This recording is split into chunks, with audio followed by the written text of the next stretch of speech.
All right, I'm gonna try adding in some commentary to this one, just because I feel like it'd be helpful. This is the very first hand of the stream, I believe. So there's like a big straddle on the big fish raises to 70. I 3-bet. He's only $500 from big blinds, or $500 deep. So 100 big blinds, and it was like 20 big blinds with the straddle or something like that. I don't think this is a very good play at all. I was just trying to give some action. And yeah, I didn't expect to be this far behind. I know he was opening pretty wide, but so there were definitely some hands that I would be ahead of, and actually, could get some value from. Yeah. Anyway, we ended up running it twice, and we chopped it up. I feel bad. I asked him to come play. Instant cooler for Rob. Oh, he's on a straight draw now. Oh, and they are running it twice. Oh, okay. Oh, come on. Wow. With the clubs. Yeah, and he still has a 9 out. Some chop outs as well. This is not looking good for Rob. No, it does hold. Okay. He's lucky. Lucky Eric didn't have a single club. All right, so they're going to chop it up.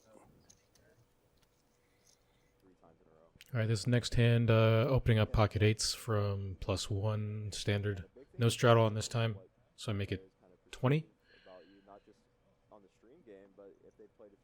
And it folds around to, let's see. Okay, yeah, this one. It folds around to Ant-Man. He makes the call on the button. I've played a little bit with Ant-Man.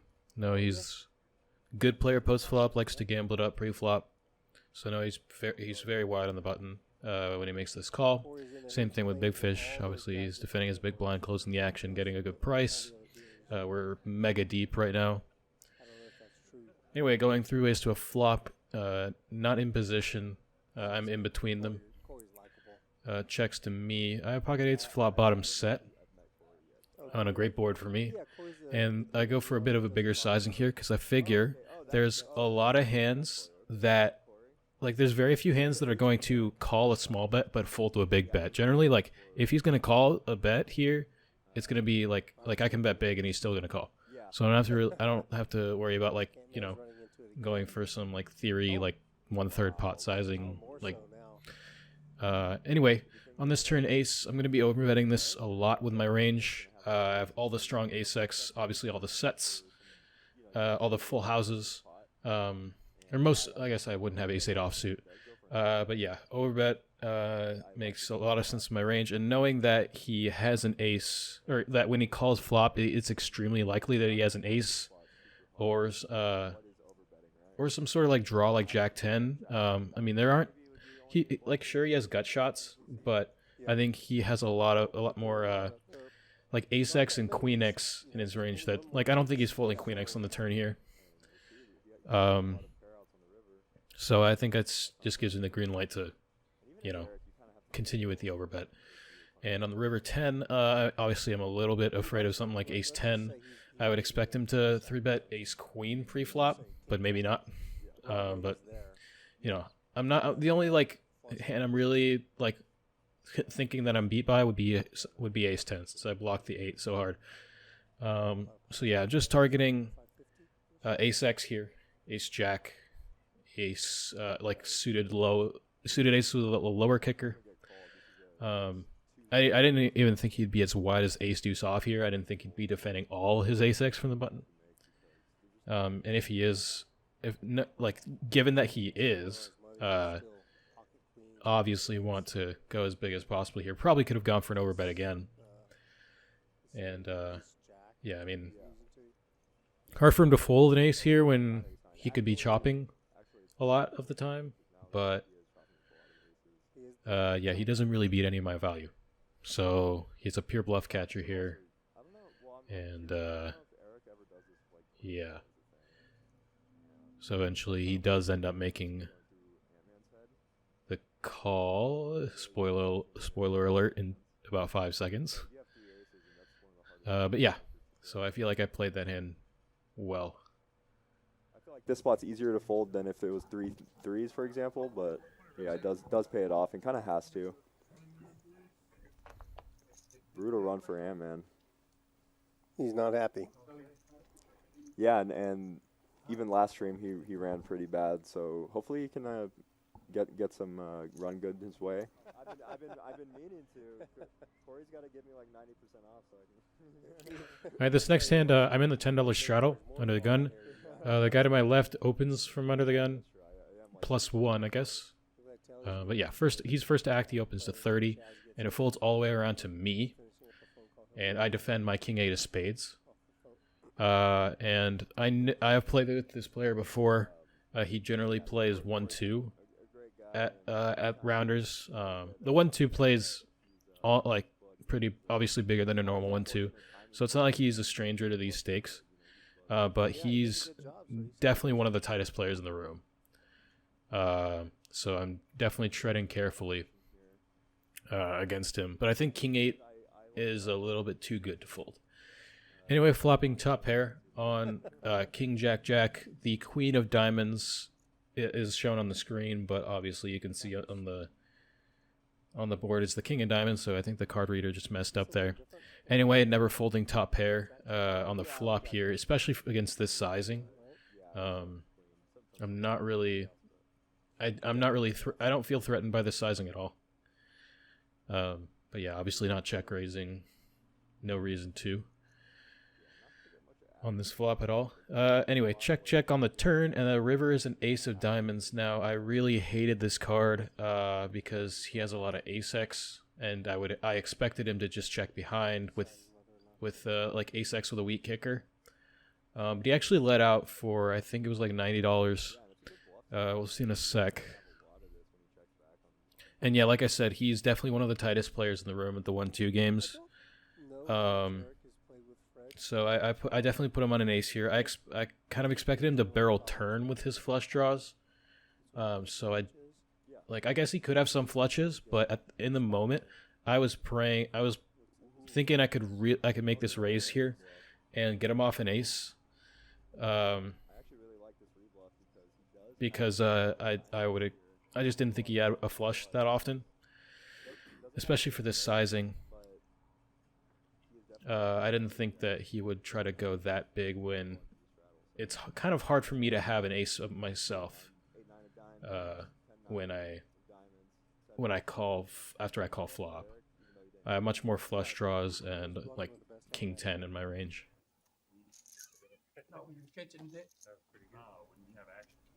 He's got suited ace this time. Yeah, he's going to open it up. Yeah, it's good to keep your opening hands. All right, this next one, Telly, who's a freaking crazy person, opens from early position. He could have fucking anything. Ant-Man 3-bets. I haven't seen him 3-bet light. He generally when he 3-bets, he's pretty strong, depending on the configuration. But yeah, he gets cold called by the cutoff, and then I wake up in the small blind with pocket tens. So I go for the 4-bet here.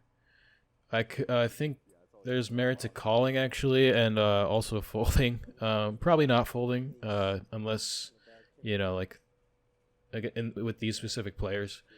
But yeah, I 4-bet because tens is not a hand I want to go multi-way with, and I'm content to get it in with Ant-Man. I mean, I know he's capable of getting in with like ace king, maybe even ace queen suited, and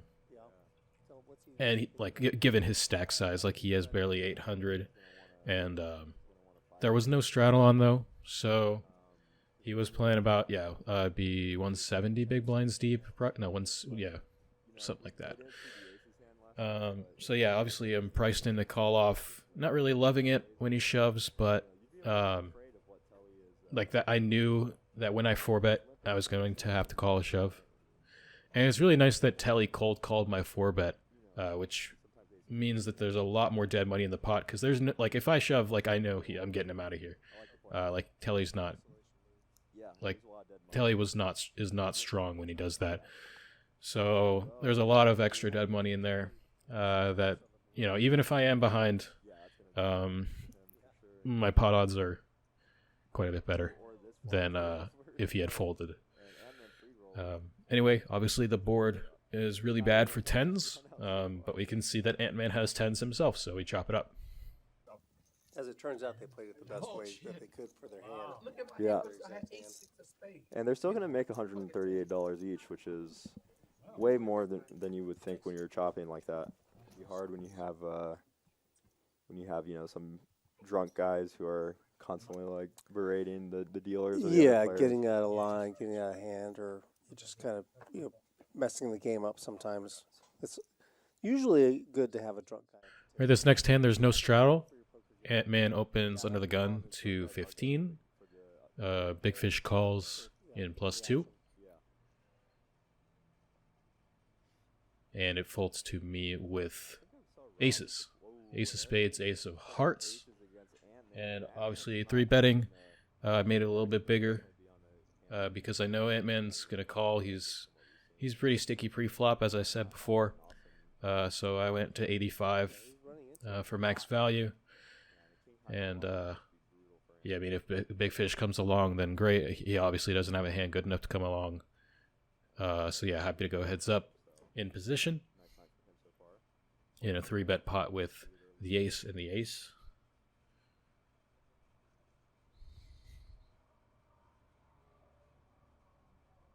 Flop comes 10-8-4 with a couple of diamonds. I don't have the ace of diamonds. If I did, then I might be inclined to, you know, throw in a check every so often, but basically betting this flop pure. And I actually ended up going for a bigger size. I went to about 2/3 pot because, as I said before, like, to repeat myself from a few minutes ago, if he has a hand that's going to call a small bet, he's probably also going to call a big bet. Like, Ant-Man's not folding his gut shots on the flop. And by the way, he does have queen of diamonds, jack of clubs. As mentioned earlier, the card reader had a bit of an issue. So yeah, I go for the bigger size, not thinking that he won't be folding very like his calling like the amount of like he's pretty inelastic with sizing is what I'm trying to say. Anyway, the 10 of diamonds on the turn is probably the worst turn in the deck. Because now I'm obviously losing to trips. Like, if you had some sort of top pair, I'm now behind trips. And then obviously his flush draws hit. So, really hate this turn. It's hard to imagine much that he's... Like, it's hard to imagine much that he's calling the flop with that doesn't, like, improve on this turn, besides a hand like Queen Jack, Jack 9.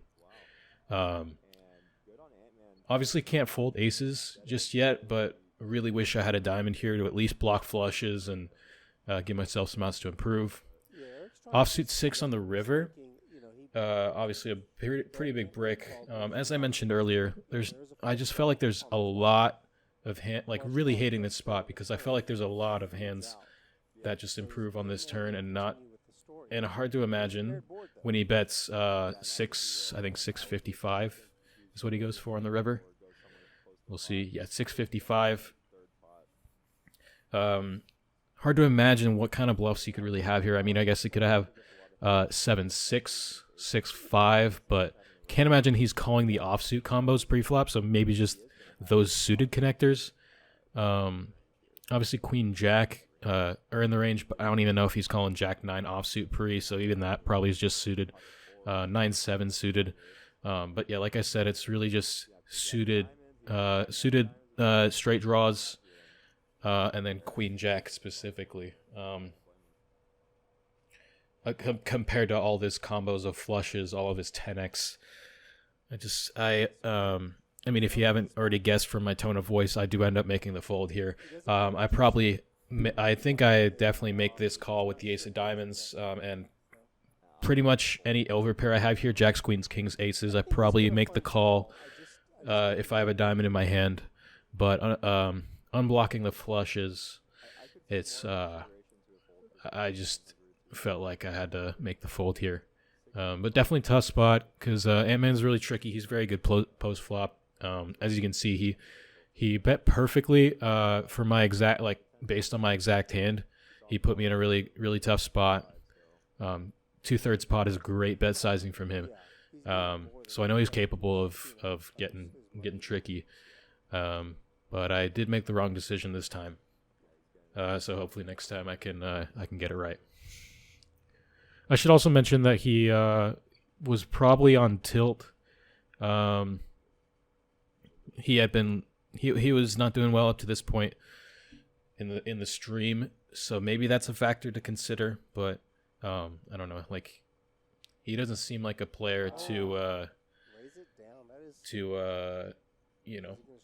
be too affected by tilt. Yeah. Good bluff from Ant-Man. Well played. And at this point, we're playing the stand-up game. As you can see, there is 7 of us standing. So it's pretty early on in the stand-up game. If you don't know what the stand-up game is, you win a hand, you get to sit down. The last person standing has to pay everybody else at the table a bounty. In this case, it was $25, which is actually lower than we normally do.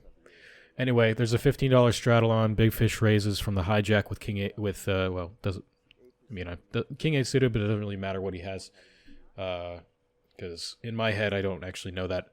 The cutoff calls, and I make the call on the button with pocket 8s. I feel like that's pretty standard. I could 3-bet to isolate, but I don't think that's really necessary. And it looks like the big blind, telly, and the straddle make the call as well. So flop comes 10-10-6. I'm pretty happy with this flop as well. No flush draw or anything, unless someone has trips. It's hard to believe I'm behind here. Obviously, Big Fish has all the overpairs, but I don't think anyone else is really going to hit this board. I block the main gut shots pretty heavily with 9-8 and 8. I block 9-8 and 8-7. And speaking of 9-8, that it's now open-ended. Yeah, and like I'm obviously Jack on the turn. I'm not really too afraid of this card. It's hard to imagine what kind of Jack X is going to be calling the flop. Although Telly is a maniac, so it's you never really know with him. Anyway, it checks to me in position, and I go for 250. Kind of like a little bit of a small, definitely a small sizing, but we are multi-way, so it's not. I felt like I could definitely balance this. Like, I definitely would have stronger hands in my range that would take this same sizing. But yeah, I'm just looking to bet, get some value from, like 6x and draws, and then check back river. And it gets through. He folds, and I get to sit down. So we've got on the docket for tomorrow. Yeah, so Wednesday tourneys are $100 buy-in usually, and they've been 10K guarantees lately. And this next hand, there's a straddle to 25, a limp from Big Fish, and I make it 125 in the hijack with King Queen offsuit. Pretty standard, I think.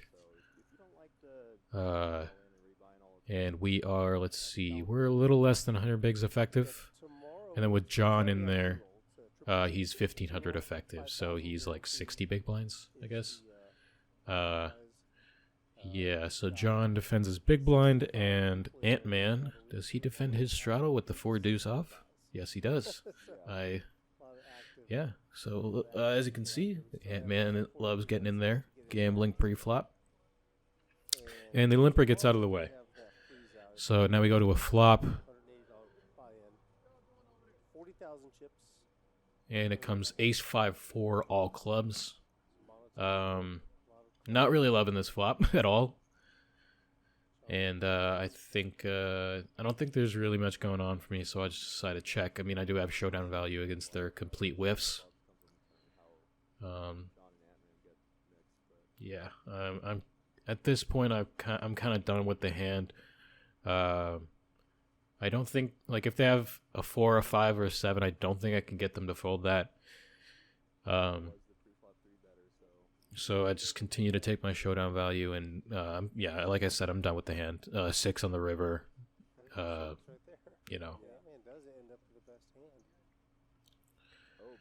Yeah, John makes a big bet of 500. I don't know what the fuck this is about, but obviously I make the fold. I'm not gonna look to hero call in a spot like this.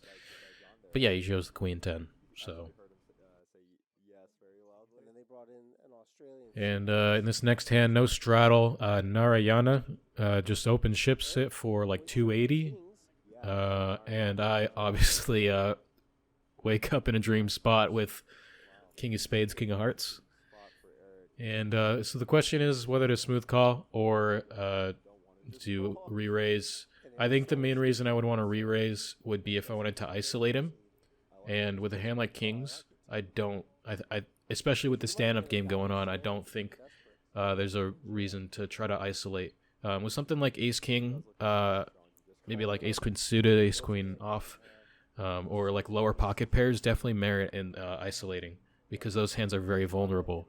But Kings is much less, needs a lot less protection. So I think calling makes sense here, and hopefully can get I did end up getting Ant-Man to come along. Ant-Man, like that was part of my thinking as well, is with the stand-up game going on, I'd get a little bit more action from a player behind that wants to sit down. 10-3-7 Rainbow, very safe board. So safe, in fact, that I decided to check. Hoping to get a bet out of Ant-Man. Looking to go for the check raise, of course, depending on the sizing. Given the SPR, I think going going for the check shove makes sense, and that was the plan. Obviously, if he checks behind and an ace comes on the turn, it's an absolute disaster. But that's a pretty unlikely scenario. I think I can definitely get value out of him by checking, and like my range is actually pretty wide, and a lot of times I might not even hit this board at all. So he like him betting his 3 for protection isn't. I think it's okay. And yeah, I go for the check shove, and he snap folds, and yeah, he's drawing pretty thin on the turn. And spoiler alert, he's drawing dead on he's drawing pretty thin on the flop here. And spoiler alert, he's drawing dead on the turn. Some backdoors for Queen Jack, but sadly for him, he's up against Kings, which is a lot of his outs. But we've seen crazier. Gonna need a 9 or a king on the turn, and no, that's gonna seal the deal. That'll be that. Yeah, and that's the effect of the stand-up game. You shove with Queen. Yeah, I played Donald. Next hand, there is $80 straddle, so that's a 10, 20, 40. That's a quadruple straddle. He's exactly the kind of guy. And I folds to me in the small blind, and I have pocket 7s. So honestly, Rick, really not liking it, but I think 7s are too good to just fold outright, and I don't really want to limp. So I'll just make it 225. Win a little bit smaller with my raise size because I'm in the small blind being out of position. If I were like in the cutoff or button, I'd probably go like 250, 275. But yeah, like being out of position, and I don't want to bloat the. I don't want to like there's short stacks behind as well, so you don't know. I'm not really sure like if my sizing is correct, but that's my thinking behind it. Doesn't end up mattering too much because the players to my left wake up with ace king and aces. And I think for a little bit about 4-betting, I don't think calling has any merit when I get 3-bet to 800. I don't want to go post flop out of position with such a low SPR with pocket 7s. So I think just 4-bet getting it in or folding are the two options here, and I don't think he's 4-betting or 3-betting that light. If against a player that I know like could 3-bet light, like squeeze light here, 4-bet getting it in makes sense. Given how shallow we're playing with the $80 straddle. But yeah, I think a fold is pretty clear fold. Yeah, they get it in, and we'll go see a run out. I think they do end up running it twice. Yes, they do. He has not been running good tonight. Show me a 7 just to hurt my feet. And all the aces are gone in the deck, so that's kind of a good thing for Telly. I don't think we saw any kings folded. And they might be Yeah, running pretty it sick twice. beat for Telly. He had a really rough night. Telly does have a lot more chances for Broadway when all the Yeah. cards folded are, and we're gonna see. a king And he on the wastes flop. one of his kings on the spades. first run out. Till he's got red cards. Yeah, and Ant-Man had the ace-5 of spades.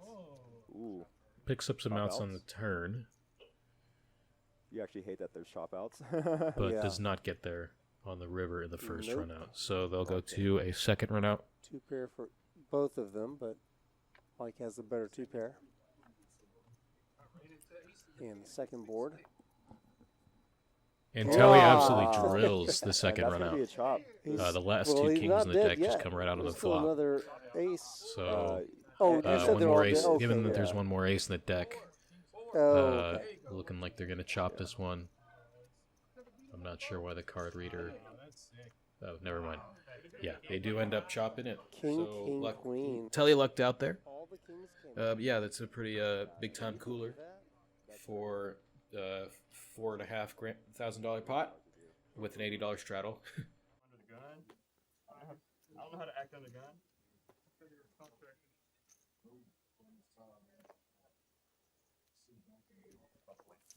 Suited queen for Ant-Man. This next hand, Ant-Man limps under the gun, and then it folds to me with Ace-Jack offsuit. I make it 30, and Telly quickly calls from the button. Standard stuff here, I think, at least for me. Can't really say the same about, overcalling or like the other players. But yeah, we are going 5 ways to the flop. In position against 3 of them, and then out of position against Telly, obviously. Flop completely misses me, and John leads out. I don't really know what he's. I mean, obviously we can see that's he's betting because he has top pair, top kicker, but can't say this is theory approved. So I make the quick fold with the ace jack. No backdoor or anything. And this next hand, there's a $25 straddle. I open up the king jack offsuit from +2 to $75. Telly quickly calls on the button. His range is going to be extremely wide here, as I mentioned previously. And it folds to the straddler, who defends the 9 deuce. Shit, if he's going to be straddling and then defending his straddle with 9 deuce off, I need to raise bigger.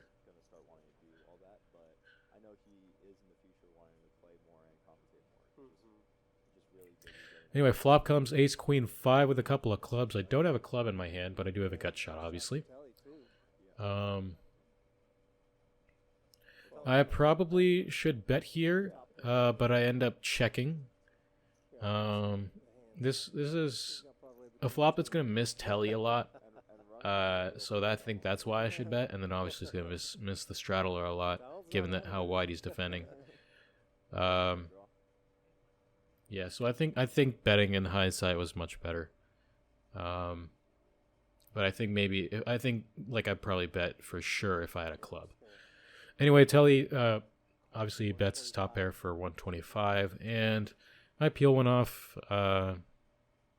just because I have a range advantage and don't expect to be barreled off my hand too much on turns and rivers. And as I say that, he bets. Let's see, it's unclear. I think he bets 175. Yeah, okay, he bets 175. It's a very small bet, and I take this as an indication that he has a showdown value type of hand. So I could either raise here, or check or call and lead the river. Like when I say showdown value, I mean marginal showdown value. I chose not to raise because he's just super sticky. He's an insane station. I just don't think a check raise bluff is going to work very often here. But yeah, I was planning to lead river big, regardless of what it was, and the 10 just makes it super easy. And yeah, given that he has a showdown value type of hand, and he was definitely out to get me, at least for this stream. Yeah, so I think I could just bomb it here. I overbet by a little bit, and I'm just going to get called like basically every single time. Yeah, I mean, I didn't put him on a hand like this. I didn't expect him to have 2 pair. Otherwise, I would have checked. I just thought he had like a weak ace or a weak queen that was just going to check behind. But I definitely think he's calling a bet this size with those hands. He subscribes to the point of view is you're gonna have to show me.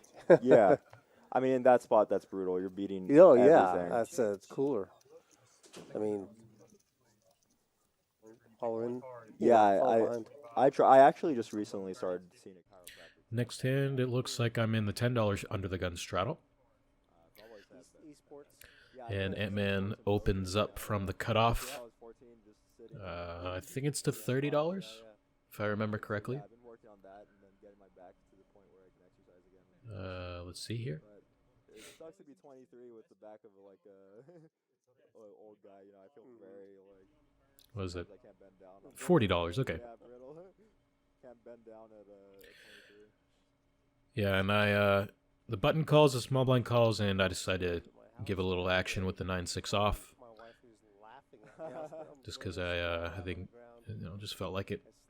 And in a game like this, you have to give action to get action. You can't just be a nit like Taco was. And, continuing my sun run, I just drill it. I flop trip 6s. Check it as I would with all my hands. And it checks through. And the turn is an 8 of hearts. And when Big Fish leads out here, I think this is going to be more draws than anything. Like, he shouldn't have too many overpairs that he did in 3-bit pre-flop. He could definitely be leaving out with an 8. But I think a lot of his range is going to consist of heart draws and good straight draws. And as you can see, he has both. So I raised to get the max from those draws. I probably could have gone even a bit bigger, given the size of the pot that was already in there. But yeah, I mean, I put him on the exact type of hand that he has, and he makes the quick call. And when he calls that quickly, it kind of confirms my suspicions that he has a draw. And then when the river's a brick, I decide to go big here on the bigger side because I figure he's just gonna fold his draws to any bet size, and I think he's gonna call a lot of his showdown hands with actual showdown value, even against a big size. But I think in hindsight, maybe I could have gone for a really tiny bet to try to induce something. But yeah, I mean, there's merit to betting super tiny as well as really big. This next hand, no straddle. I open ace queen off from +1 to $20. And get called by the hijack. Okay, that's a issue with the card reader. Donald does not have queens, as you'll see. He folds. Yeah, so raise 20, get called by the hijack, the cutoff, and the button. So out of position 4 ways to a flop. And the flop comes Jack 10-5 with 2 clubs. And I do have the queen of clubs. So this is a hand I'm going to check and then continue against basically any bet. I don't expect to get raised very often. When I call here, when I call here, I don't expect the players behind to raise very often at all. So that's why I'm not afraid of getting squeezed in the spot. And yeah, gut shot 2 overs, backdoor flush draw, never going anywhere. And I continue just running hotter than the sun by drilling the king of clubs on the turn. If he has a flush, he has a flush. But when he checks behind, I know I have the best hand.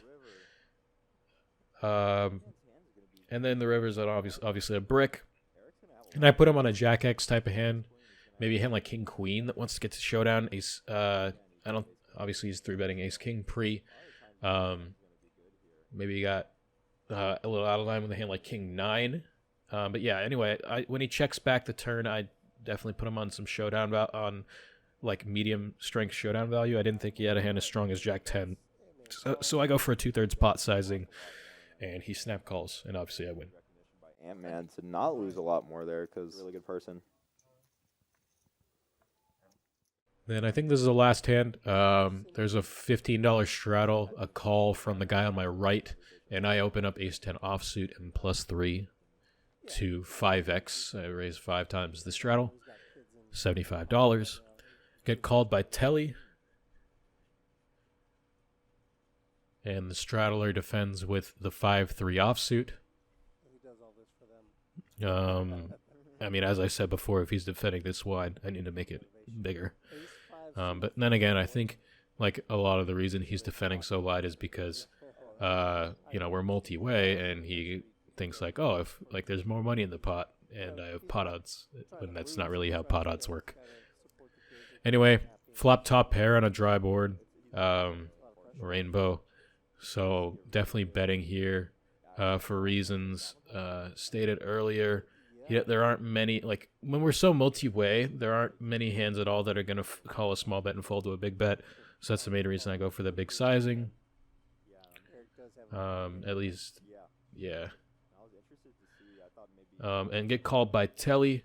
Pretty happy about that. And then Donald calls. When I don't get raised, I expect to have the best hand of very high percentage of the time. And this deuce on the turn looks like a total brick to me. I was not paying attention to their stack sizes at the time. I should have been. I assumed they were deeper than they actually were. I didn't realize they both had less than a pot size bet left behind. If I was paying attention, I would have just ripped it here. But instead, I bet 575. I get the same result. Telly just chips it with his top pair. And then obviously Donald is going to Hollywood a bit and put the rest in with the nuts. And I call off the last 150 or whatever it is, 200. Yeah. So that's just an unfortunate turn, making me think that it's a total brick when it gives Donald the nuts. I was hoping just to get Telly's money, but Donald ended up drilling the turn as well. So yeah, that's I think that's the last hand. Obviously, we're both drawing dead on the turn. Donald's gonna make a huge comeback. Yeah. You have the stuff in the golden nuts. They should run it 10 times. That's gonna do it. Good night for me. Hope the commentary gave some insight into what I'm thinking. There's our Thanks. final chip counts. We see that John was the big winner.